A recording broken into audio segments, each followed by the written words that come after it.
Hello and good morning. I hope you've had your coffee. I hope you've got a little workout in, get that blood flowing. We got a lot to cover today regarding the next stimulus check, the third stimulus check, whatever you want to call it. There's some major updates with that check and Chuck Schumer in his plan as Senate Majority Leader. And then also I wanted to cover the potential impeachment and what exactly is going on there with Trump and the Senate and the House. I know it's really confusing, so I just wanted to take a few minutes to just break this down as simple as possible because I just know it's confusing, and I'm going to do my best to explain what's going on in as simple of terms as possible. So, starting off with the stimulus check news. Chuck Schumer is saying the very first legislation that he takes up will be more stimulus, a comprehensive stimulus package. And he says this is going to include stimulus checks and defined the increase in stimulus checks as an increase to $2,000. So as of right now, it's not looking like it'll be a $2,000 check, on top of $600, it'll be the difference. So a $1,400 check is what it's looking like because he's saying an increase to $2,000, referring to that first check. He's also talking about small business aid being included in the stimulus bill that he's going to put on the floor as soon as possible. Now, this is kind of interesting to me because we just got this second round of PPP funding. We have another round of EIDL funding. So I'm wondering how exactly they will format this additional business aid. If it comes that quickly, there's not really a need yet for a third round of PPP or another EIDL because, if this happens in a month from now, we still will probably be in a situation where not everyone who even wants the PPP2 has received it. So, it still would be valuable to have a third round of those things, and then I guess just extend the date much further and make sure there's enough funding so that anyone who wants it can get it. But I'll be really interested to see that. Is it going to be more grants? Is it going to be forgivable loans of some other kind? That'll be really interesting just to keep our eyes on. He also wants focus on vaccine distribution. So that's been a major issue that we saw in the recent probably week or two, where there's all these vaccines that are ready and manufactured, but people aren't receiving them at the rate that we hope to see. I think it was in Georgia where there was a very small percentage of the actual vaccines sitting there have been administered. So there's a major logistical problem there of just getting these vaccines distributed to the people who want them. And then finally, he wants focus on assistance for state and local governments. And as we know, that has been a hot button topic on the Republican versus Democratic side. So that one will be really interested to see how that pans out if the Senate ends up to be 50-50 Democrat Republican like it seems like it's shaping out to be. And I'll talk a little bit more on that later. So as soon as the Senate is organized, so Schumer's basically saying as soon as the Senate is organized and Kamala is sworn in, it's game time. We're getting this stimulus bill passed through. So if you're banking on a larger check, we've just been getting good news day after day after day for the odds of another stimulus payment. Schumer, if you aren't already aware, will become, as long as the Georgia results are certified to be the Democratic winners, will become the next majority leader. So he'll be taking McConnell's place. This is important because he will then be the person to decide which bills in the Senate get voted on and not. So it's a very powerful position to be in. And we know back in July, there was the original HEROES Act that actually never even got voted on in the Senate because McConnell just never put it on the floor to vote. It's one of the most frustrating rules, in my opinion, that one person decides whether or not a bill gets voted on or not. I understand that there are a ton of bills that get proposed, so you can't just vote on everything, but you'd think there'd be some kind of majority or some better system where there isn't just one person. Like, we want checks and balances, but that's where it sits right now. The House is the exact same way. So he'll become Senate Majority Leader, most likely as long as those results get certified. And they're also talking of a new way to deliver funding to smaller governments through more stimulus. And basically they're saying they'll be able to get funding to individual city governments through federal funding. And this could potentially mean more local stimulus-related programs. We saw this in a few states. I think there was only 2 or 3 that actually gave smaller stimulus checks to their direct citizens through CARES Act funding. So if this happens, if more funding goes to smaller governments, we will likely see more of those crop up in potentially smaller, more state or city-based type stimulus payments. And definitely we'll see more small business relief and more targeted relief because, of course, a city or a state is going to have a better idea of what needs more focused funding than the federal government from way back, looking and seeing what needs assistance. Obviously, they're more zeroed in on their own areas. So, like I mentioned earlier, many Republicans and moderates are against increasing the deficit for the sake of funding smaller state and local governments. And this is something that might have a little bit of a tide turning now that there are more Democrats in the Senate. In the House, there's fewer, but they still have the majority. So it's more likely that we see something like this happening. But like I said, it's going to be really interesting just to see how this pans out because it was such a hot button topic. If we remember, they took out state and local government funding from the last stimulus bill in trade for taking out entity protections, liability protections for entities, which was McConnell's red line item. They took those out in order to get that bill passed. So are we going to see a situation where they put those back in and there's no entity protections, which also, frankly, is a pretty important thing too, as long as it's done right and, workers are still protected. So it'll be really interesting to see how exactly that pans out. So we know that many Democrats want $2,000 stimulus checks, or at least the difference, a $1,400 check, whatever you want to call it at this point. Many Republicans and moderates don't.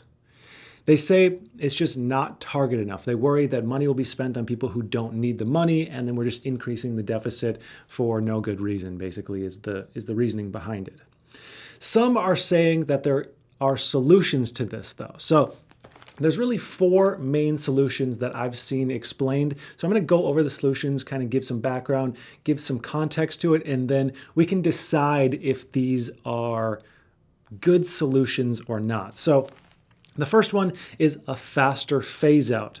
So if we were to get $2,000 checks and the phase out starts at $75,000 a year for individuals and $150,000 a year for joint filers, the phase out would be about $115,000 a year for single filers and $230,000 a year for joint filers. So this is a major point of contention for the moderates and Republicans who say someone who makes $115,000 a year should not be getting a stimulus payment. So they're saying a faster phase out would help in making sure that fewer people with money aren't getting additional money. Now, that makes sense, except if we look at this logically, it scales down from $75,000 to $115,000. So if you're making $115,000, your stimulus payment is going to be like nothing. I mean, it scales down $5 for every $100 in income. So you can do the math. I mean, they're getting like less than $100 stimulus payment if you're making $115,000 a year, which compare that to the entirety of a stimulus bill, the amount is so negligible. It's almost like the idea of it is really the problem, but in execution, that's very little money that's going to those people. So that's one of their solutions. Another solution or potential idea, as we want to call it, is limiting checks at $75,000 and $150,000 and just cutting it off right after that. So like I said, right now it phases out after those points.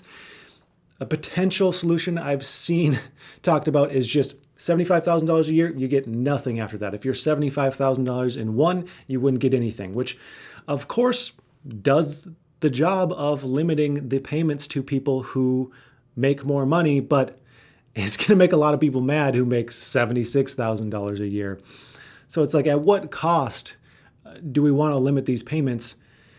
And that's a tough one just to give that strict cutoff, but that's one of their ideas that they're tossing around. 3 is basing checks on 2020 tax returns. So this does a better job of reflecting damage done by the pandemic, because as of right now, the first stimulus check was either based off of your 2018 or 2019 tax return. The second stimulus check, the $600 one, was based on your 2019 tax returns. The issue with that is it doesn't reflect what happened to you in the year 2020. You could have been a high income earner in 2019 and lost your job, lost all of your income in 2020, but didn't receive a stimulus check because it's based on your 2019 income.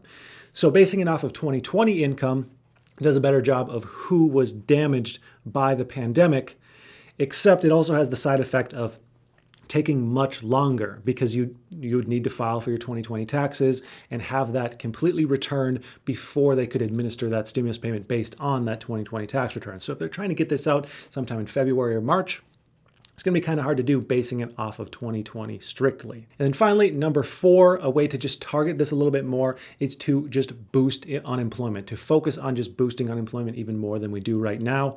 This allows money to go to the people who are most in need, who have lost their jobs, which of course makes sense. However, there is the argument that it already is boosted. So we're doing this one thing to stimulate the economy. Wouldn't it be better to do another thing through stimulus checks and let both of those forces help stimulate the economy? So all in all, any one of these solutions might marginally help. It would at least help quell the argument that people with money might receive these payments. However, many of them are at the cost of causing other problems. And I've brought this up many times before, but it's really hard to tell just based off of income whether someone is struggling or not. Someone who earns $60,000, $70,000 a year could be struggling more than someone who earns $20,000 a year and lives with their parents or has most of their necessities paid for by someone else. Or, we just can't guess the situations. I don't have a perfect answer, but no matter what system we decide, there's going to be problems with it. So if you're just trying to help the people in need, yes, you might help some people who aren't as in need, and that just might be a necessary part of the system.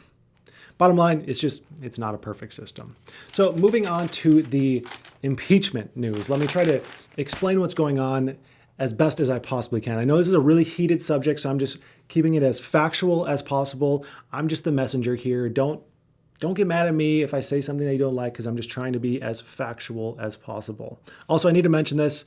You can still get 2 free stocks through Webull with the link in my description. $100 deposit, don't have to spend the $100. Tons of you have taken up this offer. It's an awesome deal. Check that out if you're interested. All right. So President Trump is looking at a vote, at least in the House, for his impeachment for, quote, inciting a mob at the Capitol riots last week.